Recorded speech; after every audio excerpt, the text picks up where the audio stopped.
Bet, ikaw ay Filipino, Filipino, Filipino, Filipino. Oh, this is your nightmare. Sabi ko, pagka-incompetent mo, and you were lying. You knew that I was working. You knew that there was a ASEAN summit.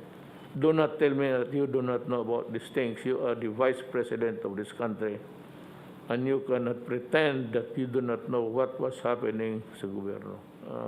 Matagal na ako maraming sabihin sa iyo. Pero, reserva ko na lang.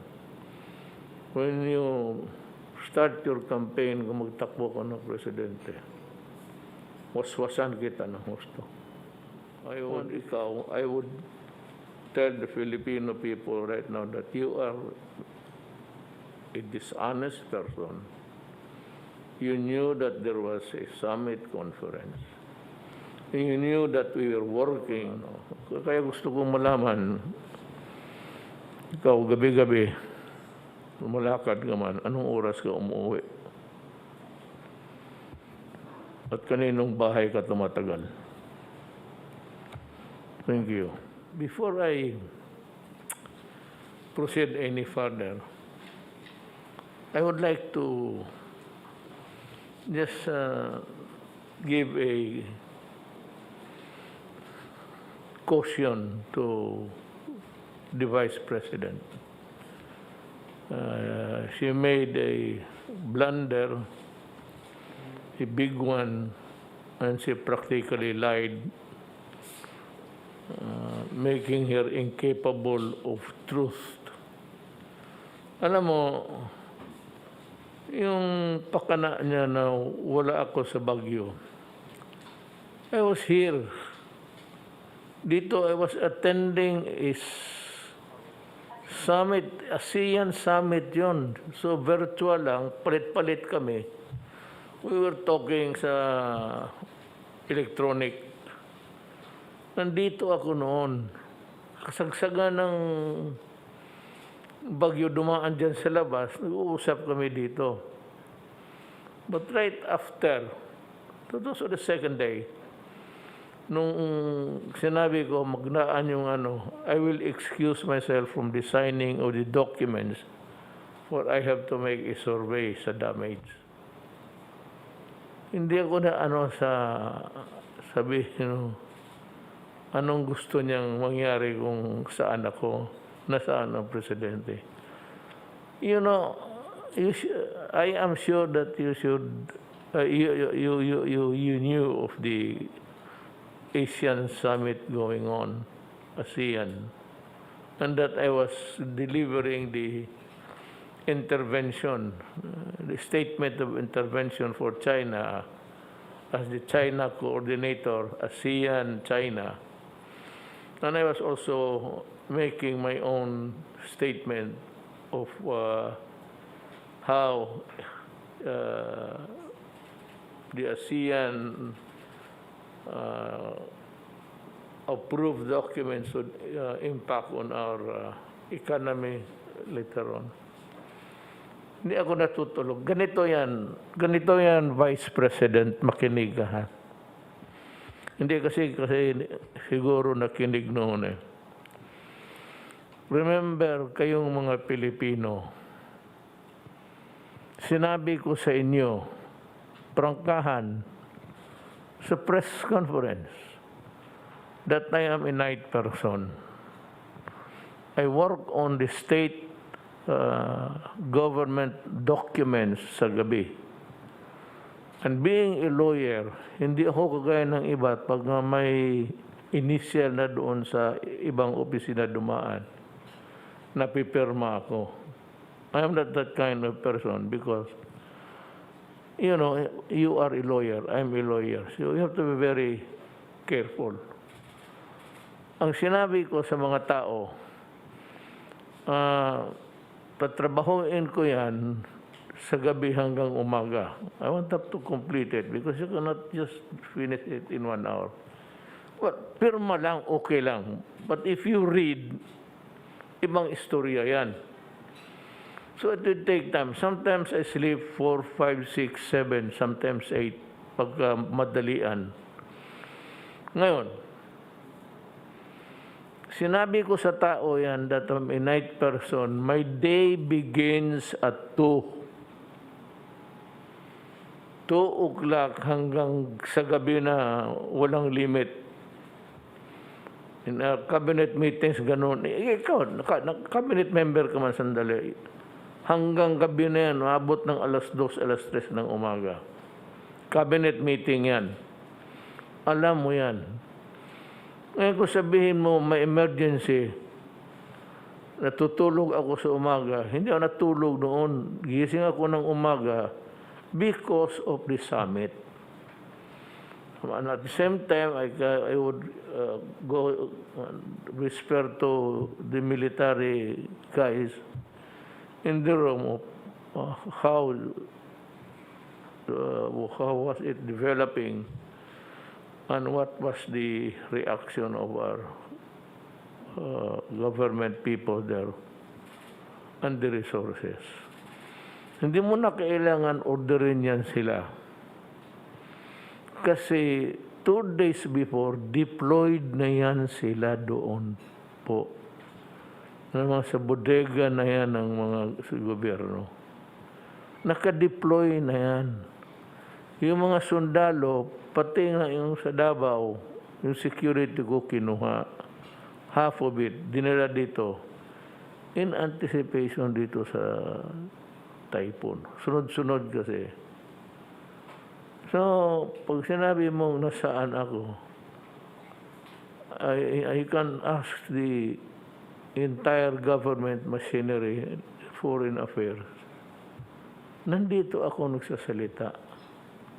While you were making calls, nag-check ka, pag kunwari, alam mo yung mga military ba ito, hindi naman maniwala sa iyo because tama sila. You are not in the line of authority, basta gano'n. Wala kang times of emergency. Ang ako lang pati ang military. It's between me and military pagka-pulis. Yan lang sila kami mag-ano. No. Kung sa civilian, marami, kung hindi mo alam, puro military na ang humawak niyan. Halad, who is sa disaster talaga for the longest time, nandoon na yan. Rolly Bautista, former general sa army, nandoon na, nakapwesto na. He was absent here because he was there. DSWD siya, alam na niya. So lahat ng kailangan doon, nandoon na yung sa mga military, pati yung mga cabinet member. There was no need for you to make a very masamang biro na where were you? Kung sabihin ko tuloy sa iyo, what time did you go home? Ikaw, nung gabi, anong oras ka umuwi? Isang bahay ka lang ba? 2 bahay ka? Tatanong lang ako. Kasi congressman ka. Ba't kaninong bahay ka natagalan? Yan ang sabihin ko sa iyo. Huwag ka masyadong purma-purma. Hindi mo talaga panahon. Kaya, hindi mo pa panahon. Not time to be making a grandstanding coming up with it. Hindi ninyo alam na nagtatrabaho ako na timingan na ito si summit and I cannot excuse you for not knowing it. You knew that there was a summit going on. And you had the goal to say, nasaan ang presidente? Kasi alam mo, siguro bagyo, I could not make myself available. But, kung yan ang paradigm mo sa pagtingin mo sa presidente, sabi mo, nasaan ka, presidente? The storm was all over Luzon. Saan mo ako gustong ilagay noon? Sa inyo, sa Bicol, sa bahay ninyo, sa Naga. O dito ako sa Parañaque, may baha rin eh. So where were you? Hindi na kailangan ako mag-order at mag-order ka pa on the day. God, you are presuming that I should be giving orders on the day of the storm. That is stupid. That is why you cannot become a president, really. Mahina ka eh. Wala ka nang ibigay ang order kasi ang order na ibigay na 2 or 3 days. You do not give orders on the day of the war. Patay ka. So I don't hate to say this, but kung gano'n ka, huwag kang magtakbo ng preso. Talagang mahina ka. You do not know, and then you lied. You were not honest. Isa pa yan. When you, alam mo may summit going on. ASEAN summit. And I was giving the longest speech there because I was the intervention in the plenary. Yun ang totoo dyan. Kaya ako lumipad doon sa Bicol. Inunahan mo ako pa kunwari. But do not compete with me. And do not start a quarrel with me. Kasi ikaw, wala ka talagang nagawa. Except yung mga tawag-tawag. Tawag ka kunwari, nasaan na yung mga helicopter? Nalipad na ba? Of course, they would say yes. Your question would suggest the answer. Yung bang mga helicopter natin na-deploy, yung ating mga yes, yan puro. Then you make it appear na gumalaw ang armed forces. Kaya kita mo, ininsulto ka ng 2 general. One is, I think, a Marine officer, and the other one is an Army.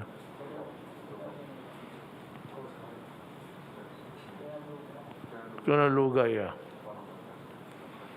Kita ka na insulto ka. You are not part of the command. Dalawa kasi, for all you know, abogado ka man. Dalawa ang role ko. Nandito ako sa taas.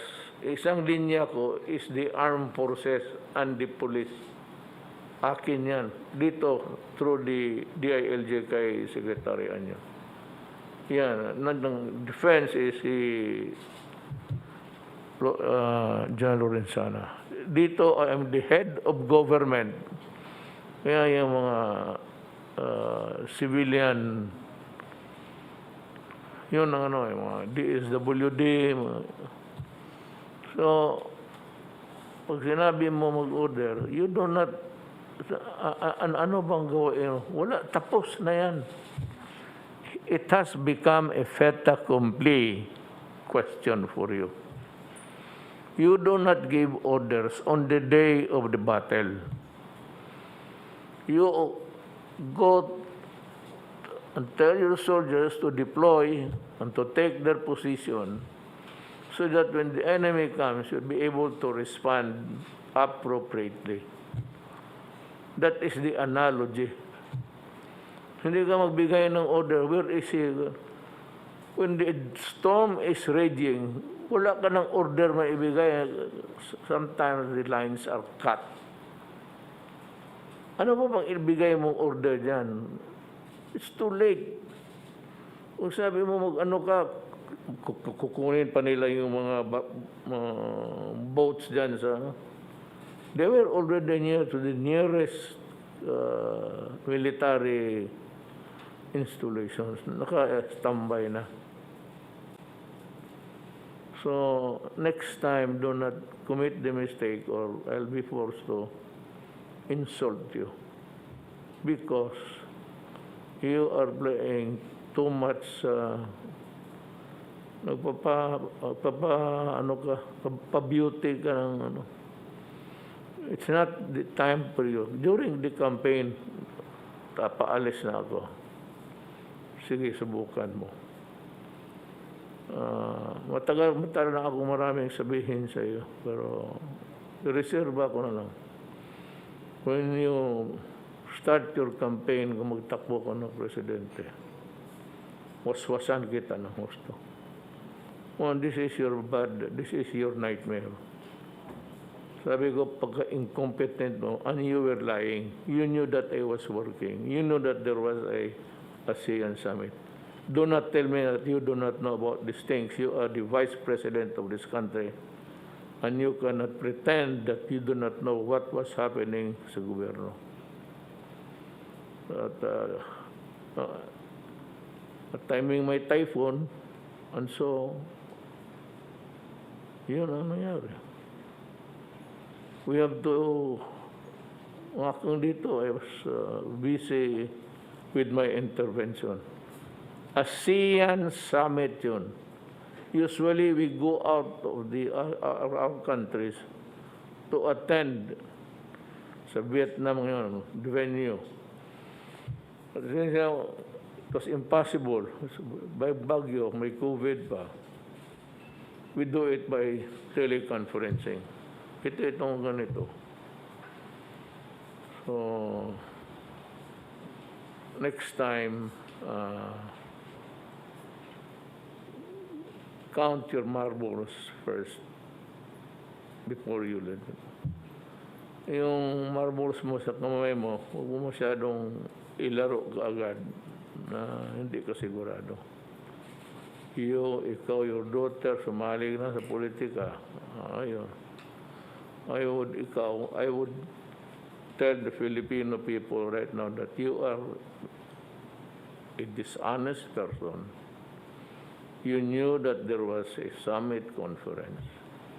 You knew that we were working cabinet, except yung DSW nandoon na because they were deployed earlier. Kaya si General Bautista naman. Kaya sinabi ko, kaya ko kinukuha yung mga military kasi nauutusan ko. Lesson 1 for you. Do not plan and give orders on the day of the battle. You just sit where you are. If you are a commander, do not go to the front lines and have yourself shot and die. Magpapahero ka lang yan. But if you want to be, should you become the president, if you want, buy plenty of swimsuits and start to swim when the floods come. Your suggestion, your suggestive question is a poor man's argument. Ako dishonest ka. I do not believe you didn't know that there was a summit conference. When you lied to the public, you didn't even know. You don't even know how to tell, how to present it. Na alam mo, meron tayo, without even mentioning me, do not mind me. I can survive. You not even remind the people na we are having a conference here and there's a storm. Wala, basta ikaw, kaya gusto kong malaman, ikaw gabi-gabi, lumalakad ka man, anong oras ka umuwi? At kaninong bahay ka tumatagal? Thank you. Laban Pinas.